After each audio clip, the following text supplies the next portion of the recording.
Right. So, feels like it's been a long day already, hasn't it? So welcome to our roundtable. So it's a bit less informal than a panel. We'll just have very short presentations. I will cut people off after 5 minutes, but keep it as short as you can so that we have lots of time for discussion. Some of you have prepared slides as well. I will share them as and when appropriate. So our first speaker is Kehinde Abereoje, who's going to be speaking on product, environment, and sustainability.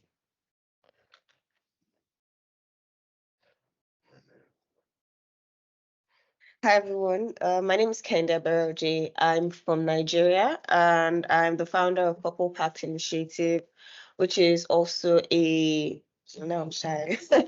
Which is also I'm just joking. Which is also an initiative focused on helping girls and women in Nigeria to make informed decisions so that they can live better lives. So we all know what the problem is: period poverty, and it affects 500 million women worldwide. And it's not just lack of access to menstrual products, but it's also the lack of access to menstrual education and hygiene facilities. However, focusing on products for this roundtable, we can see that disposable sanitary pads generate a very huge environmental waste contribution, as 500 million pads end up in landfills every month, and they take hundreds of years to decompose. So if we have 500 million pads every month in landfills, how are we going to stop the environment from suffering for this? The solution is the adoption of reusable menstrual pad products. And they are a suitable alternative. They save money, they reduce waste, and have lower environmental impact. So in Nigeria, through the work we do at Purple Pact, we've seen firsthand how these products can be a game changer. We carry out these interventions in underserved communities, so mostly in communities that would not ordinarily have access to these products, and most especially places like internally displaced persons camps. So these are people who have been displaced by terrorism. And we've found out that these products save money over time and they contribute to a cleaner environment. So we've been able to reach over 2,000 women and girls with pads and ensuring that they have the products that they need to manage their periods effectively. Another thing that we've adopted is teaching these women how to make these pads themselves, because we can't always be there to replace it for them. And we've also seen that this has worked, because 2 years after like the original pad that we give them wears out or something, they can always make it. They don't have to be worried about their next period cycle 2 years after we've given them these products. I'm personally opposed to giving disposable pads during interventions, because you're literally empowering them for 1 cycle or 2 cycles, and then you're leaving them back where they had started from. Lately at Purple Pact, we've been particularly interested in the use of reusable period pants, and we are exploring how to introduce it into the Nigerian market, because it's not something that we use there. But they're not just an eco-friendly option, but they also offer comfort and convenience. So a lot of people have to wash their reusable pads and sun dry them, as we do in Nigeria, because these communities don't have washing machines and things like that. And we've seen that they've had problems with hanging them to sun dry because stigma, and they don't want people to know that they're using it. But if we switch to reusable menstrual pants, then they'll probably be able to spread it out longer, because like it just looks like a regular pant and they are less opposed to showing things like that. So we've been looking on how to introduce it to the Nigerian market in the coming year. So wish us luck. And in underserved communities, we also know that it can promote their hygiene, because like they get to sun dry it properly. However, for successful adoption, we've had to focus on product design, educational initiatives, and cultural stigma. So teaching people how to actually wash these pads well. So we carry out workshops with them and also get them to be involved in it so that they can adopt it, because people are scared of touching their own blood. So you have to be very careful with how you introduce them to washing these pads themselves. Impact and alignment with sustainability goals would be that I always say that we cannot achieve any of the we cannot achieve the SDGs without solving period poverty, because it ties directly to 6 SDGs, which is health, gender equality, quality education, clean water and sanitation, responsible consumption and production, as well as climate action. So we have to switch to reusable products to ensure that we meet the SDGs and meet them as fast as we can. I don't think we can meet the SDGs by 2030, but if we adopt sustainable solutions as period products, then we'll probably get closer to achieving the SDGs. Thank you.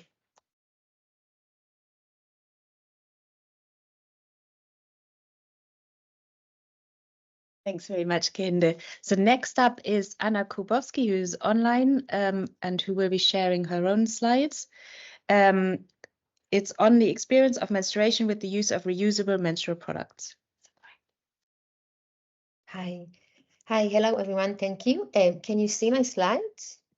Yes. Okay, great. So hi, as mentioned, my name is Anna Kubovski, and I'm a PhD researcher in Haifa University in Israel.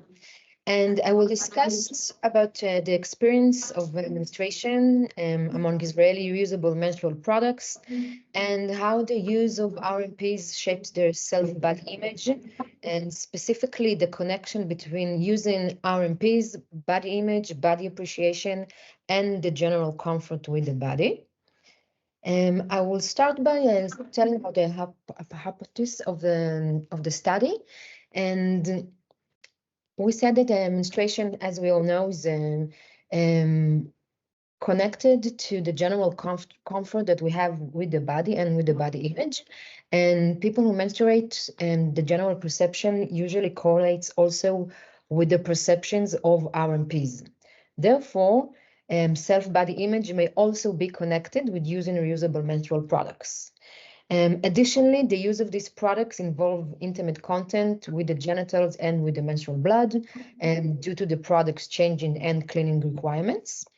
And finally, I wanted to check whether this increased intimate contact leads to more positive feelings towards menstruation or the other way around. So this study is a part of a larger study about menstruation, health, and ecology. And specifically in this one, I conducted in-depth semi-structured interviews with 40 individuals in Israel who have used RMPs for over a year and older than 18. And the oldest one was 52. And the participants, they varied in age, in socio-economic background, and in other demographics. During the interviews, we talked about menstrual history, experiences, practices, experience of menstrual product use, feeling regarding their bodies, and related ecological behaviors. And through the interviews, 3 main themes emerge, reflecting their experience. So the first one, which was the most interesting one, and that the participant reported physical, medical, and emotional improvement in menstrual experience. Physical improvements included shorter time of menstruation, greater comfort during this time and with the body, and better smell, color, and sensation. They also describe improvement in several menstruation-related medical issues, including premenstrual syndrome, dysmenorrhea, pain, migraines, itching, urinary tract infection, and one also said that it cured her psoriasis. Next, participant reported that using RMPs led to increased positivity toward not just menstruation, but their entire body and menstrual blood, and even their sexuality.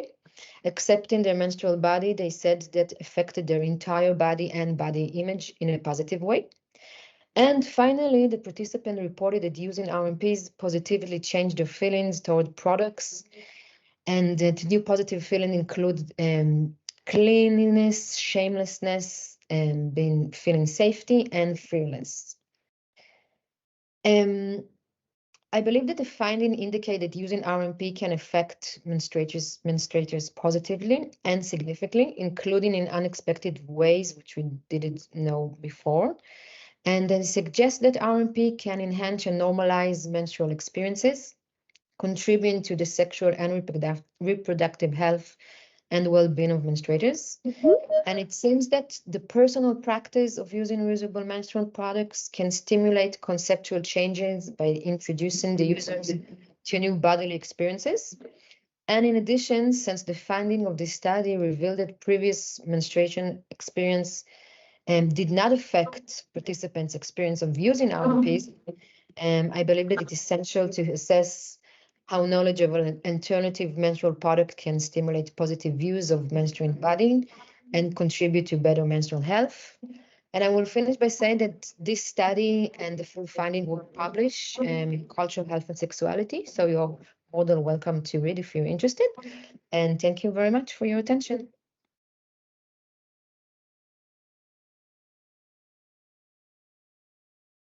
Thanks so much, Anna. I probably should have said I'm Bettina Bildhauer. I'm chairing this. So Marian Ravet is up next here in the room, who will be speaking about how to break the cycle of period poverty in the Global South by implementing sustainable solutions.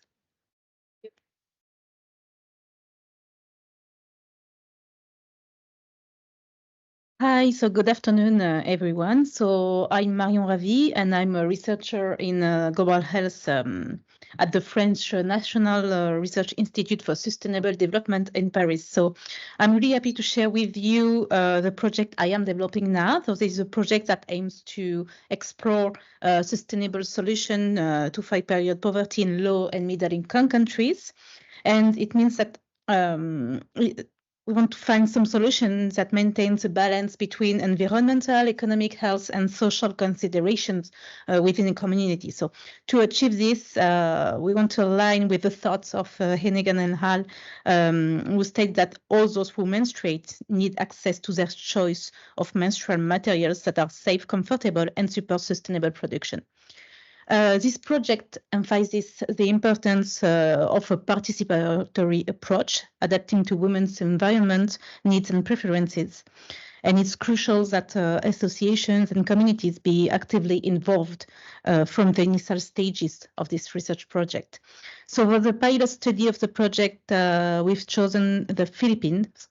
It's a country that has been identified as the third largest contributor to plastic waste in the world and the highest contributor to plastic waste emissions in the ocean. It has been shown that 94% of women use disposable pads every month to manage menstruation, including the poorest women. Period poverty is still a pressing issue in the Philippines that impacting particularly young girls. So World Bank estimated that 8% of the Filipino girls reporting missing schools because of menstruations. Despite effort by the government and NGOs, there is currently no scientific studies addressing period poverty issues in the Philippines. So understanding women's behavior and their environment is key to adapting strategies to local communities and increasing the acceptability and the sustainability of these interventions. So to collect information for this pilot study, we'll use a mixed research methodology combining both quantitative and qualitative analysis. First, we will conduct a situational analysis. This is where we are now, what we are doing now. So we are investigating women's practices, preferences, environments, and intention. Then we will elaborate intervention, and the objective is to construct locally and accepted sustainable intervention. And we will discuss potential solution and make an inventory of materials that can be locally available and produced. So for example, in regions with many banana trees, we will assess the feasibility of producing pads from banana tree fiber. And finally, the developed intervention will be implemented in collaboration with NGOs, associations, local factories, and entrepreneurs to encourage women's empowerment at the local level. So we are just developing these projects. We'll be very happy to have your suggestion or comment or insight. Thank you.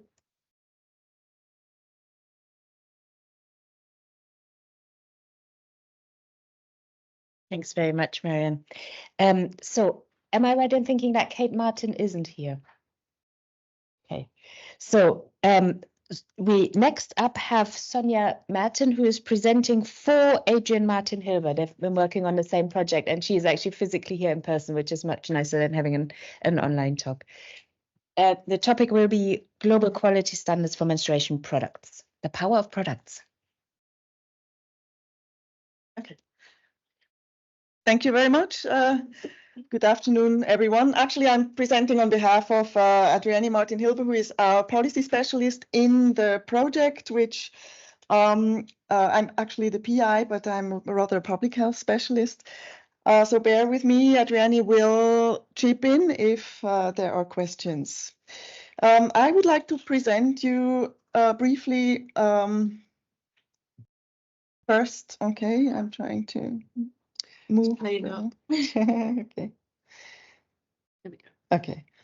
I'd like to briefly present to you the rationale for our project, which is the IMWAHA project, Improving Menstrual and Vaginal Health for All. And why vaginal health?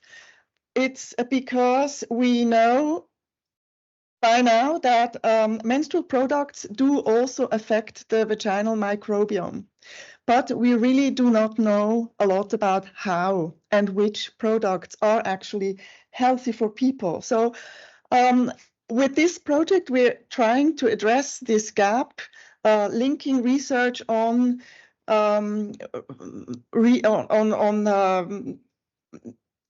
women's experiences and preferences with relation to their menstrual practices, to link this to basic research around the vaginal microbiome and think about what would be the policy implications of such results. Basically, one of the questions that is really rarely discussed is whether we are and how we are ensuring safe menstrual products that should be available for all women. So we talk about products to be available, but not about safe menstrual products. So we believe that we should really increase awareness and action on the regulation of menstrual hygiene products, and that activists as well should be engaged in this discussion. There are also no global standards on menstrual health products so far, although global quality standards are recognized as the best way to ensure the availability and of quality products also in other fields of health-related products. And generally, regulations and guidelines need to be based on evidence, on research, right? Okay, it's not working. Okay. Okay, here, next. Okay. But why is it important? You probably all remember the tragic death of Patricia Kehm in the 1980s, who died from toxic shock syndrome. And up to now, each year, some very few women, though, still die from toxic shock syndrome. And the tampons that were responsible for this indirectly by promoting the growth of Streptococcus that produces a toxin, they have been withdrawn from the market, and other products have been produced, but there is still a limited risk if a woman is carrier of this Streptococcus, that with using tampons, there might be a toxic shock syndrome developing.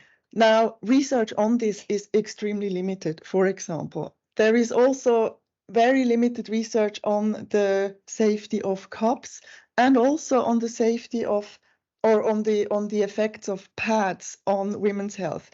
It is known that highly absorbing materials are actually rather negatively affecting the vaginal microbiome, for example. And why is the vaginal microbiome important? It's we know that if lactobacillus is no longer the dominant species in the vagina, that the risk for sexually transmitted infections, for vaginal bacterial vaginosis, for fungal infections, for miscarriages, for cervical cancer is increased. So it does matter what type of products women are using.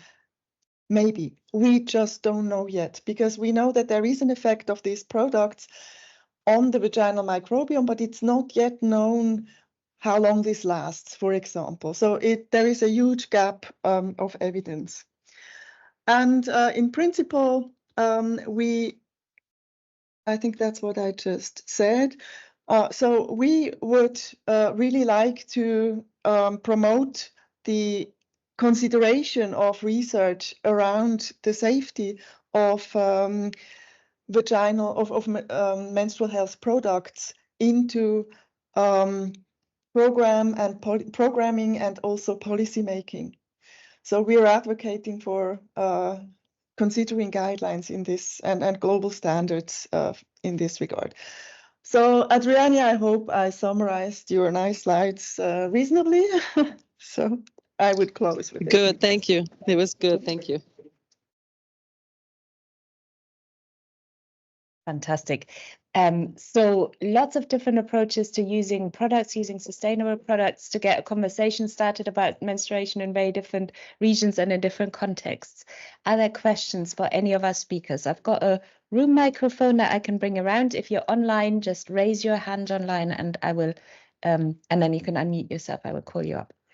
This can also include questions from speakers to speakers, of course.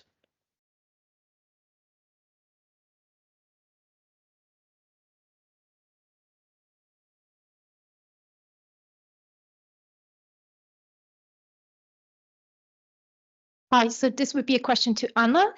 Or actually, it's two questions. The first question would be, you said you were examining participants from various socio-demographic backgrounds. So given you're based in Israel, I was wondering whether that included menstruators of any level of religious, like any level of religious devotion, so to speak, like any level of orthodoxy, religious practice.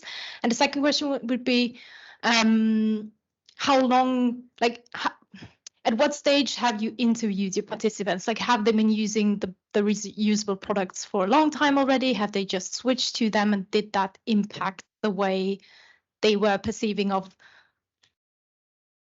their bodies and their menstrual experience differently, depending on how long they were using the products already for?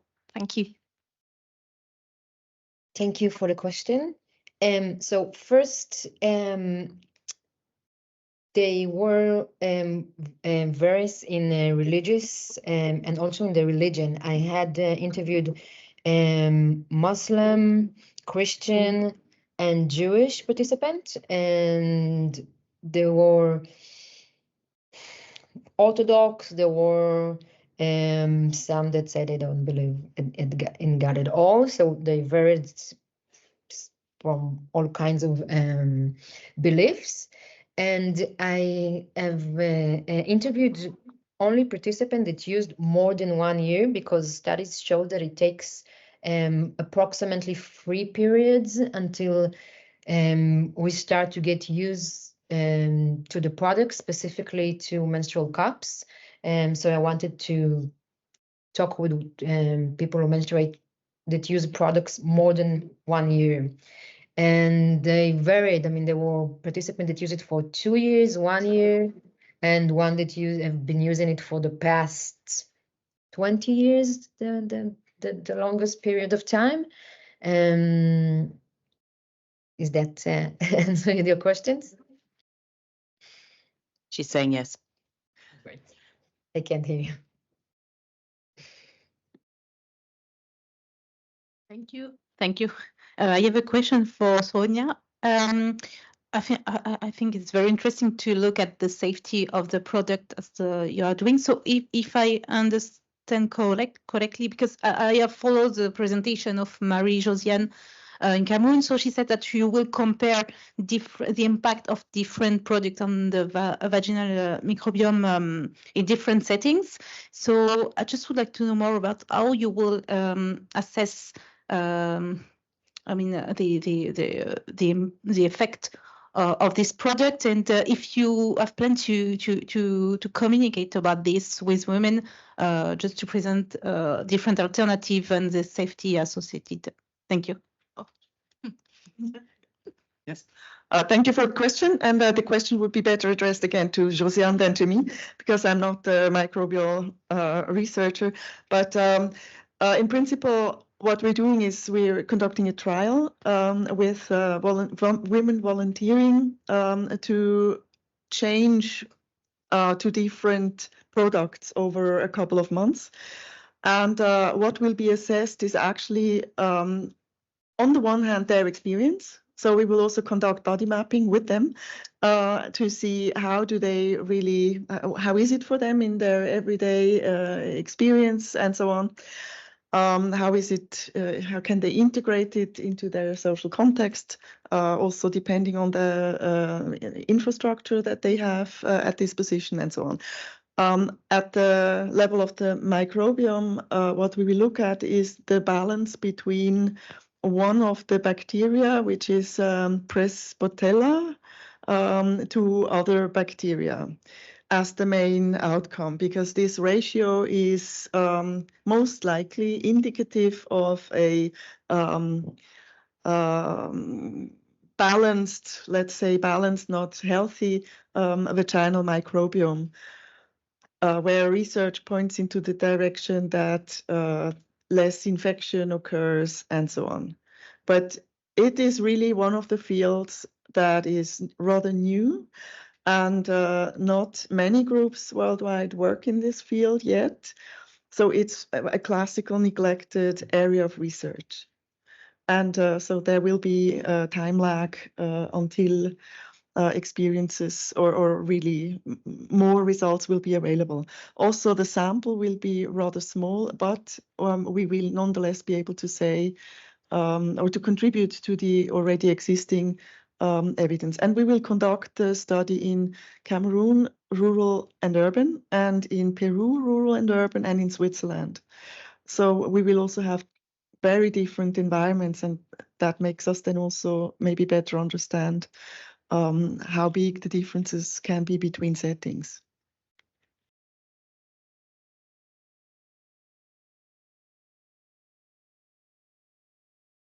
Any other questions, either online or in the room?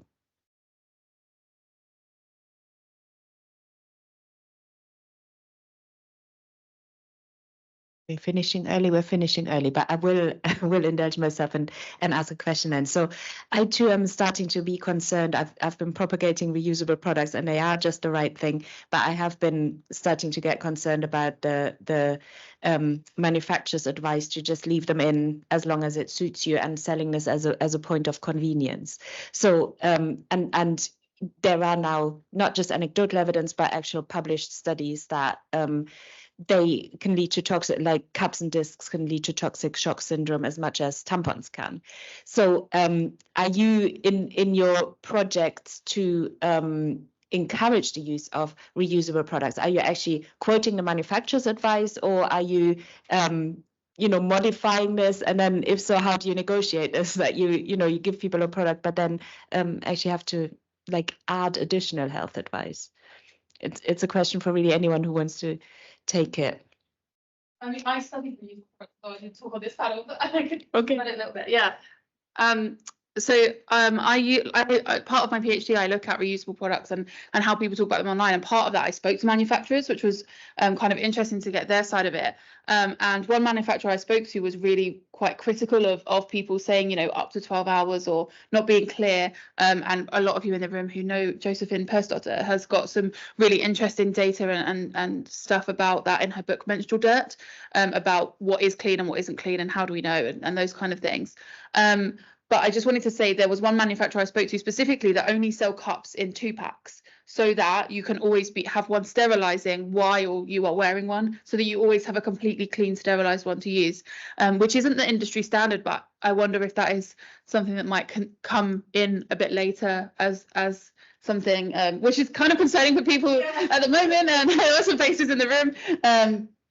But yeah, so it's difficult, and I think it goes actually back to the need for a gold standard of products. There's no gold standard in terms of practice anyway, and we all know in terms of period poverty, etc., that disposable products aren't being used safely, whatever that means, in terms of 4 hours, 6 hours, 8 hours, etc., because of access to products too. But not just that, people don't use them as the instructions say anyway.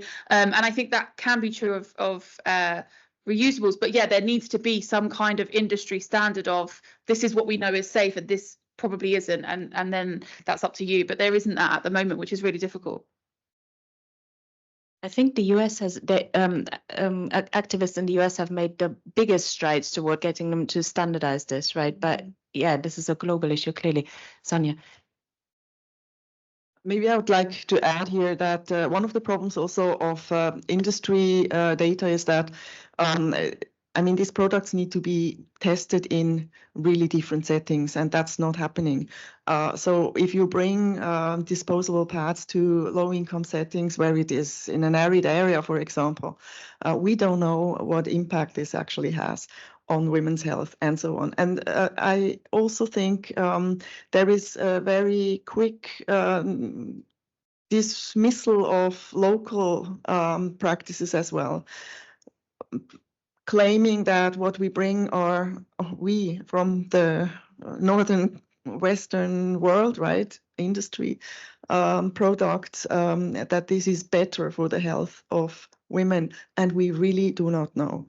And I find that scandalizing also, and I think we really very urgently need to address this.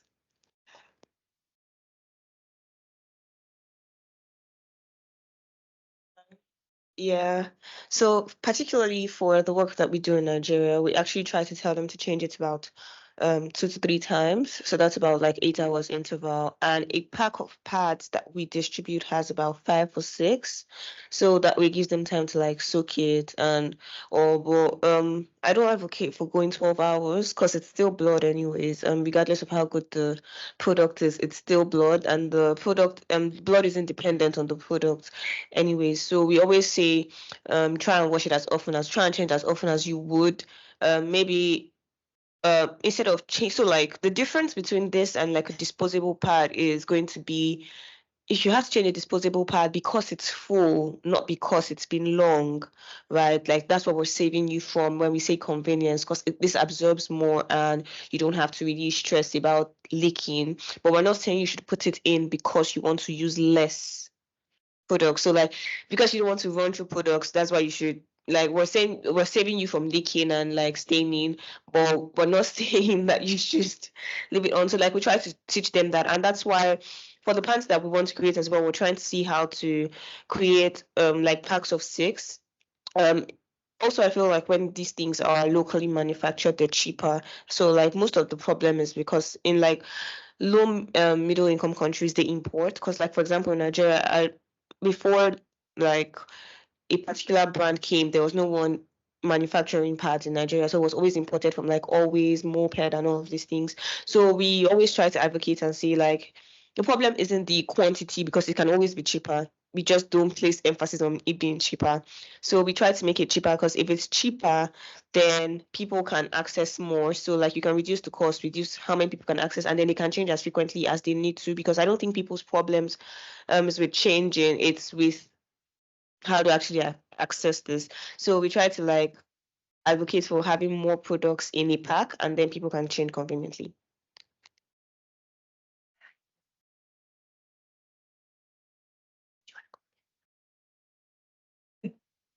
Yeah.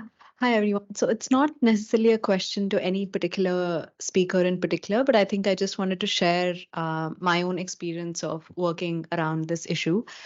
So in India, we've been working with waste pickers in the informal sector in southern India, and garbage collectors in the northern part of the country as well. And very similar to Marion's work, we also started with like an environmental perspective, especially because we're, whatever, health researchers and stuff like that. So I guess that perspective comes quite organically. And so we're just like, yes, it will be good to provide reusable, sustainable products to the communities.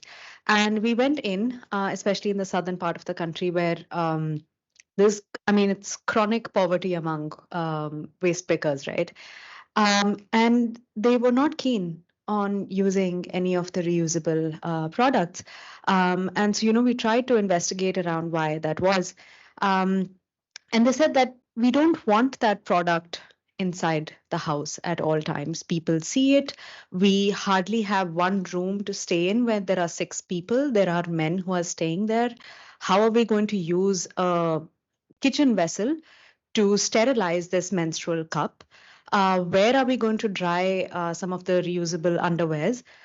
If we try and keep a cloth over it, it's not going to dry very well, and it's possibly going to lead to further infections. And then we realized that, oh, now, like, what is it that we do right now? Because you have to course correct. You have funders who you've promised that you are going to be conducting this intervention. But I think what a participatory action research kind of framework allows is for you to really listen to what people are trying to tell you. It's very imperative on researchers to also account for people's positionalities and identities, in the sense of thinking about whose burden is it to really carry around environmental justice. So many of us are working with marginalized populations around reusable products, but where should the push really be happening? Which social classes should we really be focusing this effort on? Because of course our access to vulnerable communities is what often gets funding, right? But there's a question around research ethics in that. So yeah, that's just something I want to share. Yeah. Yes, no, I totally agree. And we got the same issue in the Philippines, where NGO just bought like thousands of reusable panties because women just use disposable pads, and they use like 1 or 2 pads per day because it's expensive. But when they offered like reusable pants, women did not use it because they said, we don't want to dry it in front of everyone. It was in a slum in the Philippines, and they said, we don't want to dry it in front of everyone, so it means that they won't use it anyway. So that's why we decided to develop this project, saying that we need to listen to what people want and try to find an alternative solutions. For example, biodegradable pads that are disposable, but not. But it's difficult to find a solution that can fit everyone. But yeah, we really need to listen and just not impose a product for women.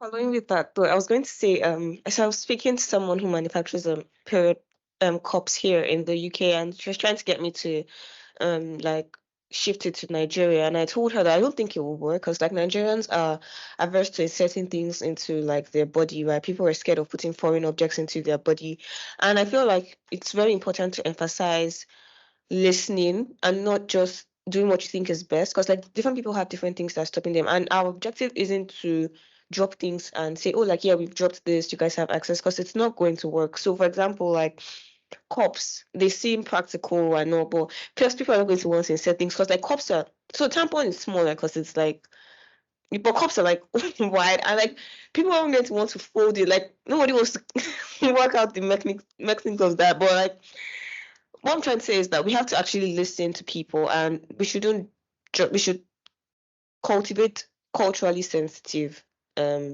interventions and solutions. So for example, like in Nigeria, I know that pads work because people can keep them. So for example, you said in India people wouldn't want to keep them because they're sharing spaces, but like the pads, the disposable pads that they make in Nigeria, no, reusable pads they make in Nigeria have bags.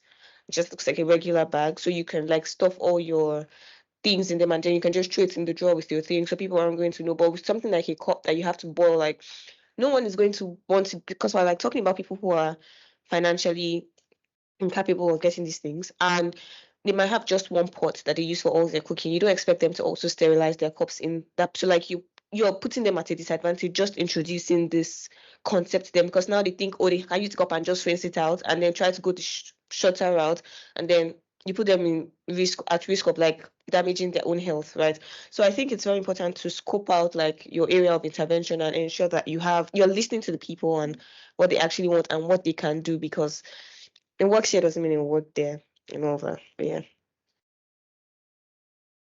Thanks so much. And also maybe I could add, it's not just low and middle income countries. What we found in Scotland is that people don't like using reusable products because they think they have to share them with each other if they're given out as part of the free period scheme. So it's slightly stigmatized. It's seen as less prestigious than the luxury, nice white disposable products. And I think, yeah, they're not just reusable by one person, but by others. So it's also, it needs a bit of education. But also, I really want to recommend again Chris Bogle, whose research I think most of you know, because the same thing, we have the same discussions over and over again in different contexts. And while it's content specific, she's really untangled a lot of the colonial assumptions behind, just dishing out menstrual products as a solution. Nonetheless, I still also want to say menstrual products are a great conversation starter and starter for intervention. So in Scotland, I've really worked to get things going way beyond the actual provision to people in need and in fact everyone. Okay, any other questions either online or in the room? That's always, when you say any other, then there's never any more, is there? Would anybody want to ask anything else? No, I think we had a lovely discussion. It's been a long day. We've still got closing remarks and a performance coming. So I'd like to thank our speakers again and draw this discussion to a close. And thank you to everyone for coming and for your questions. Cheers.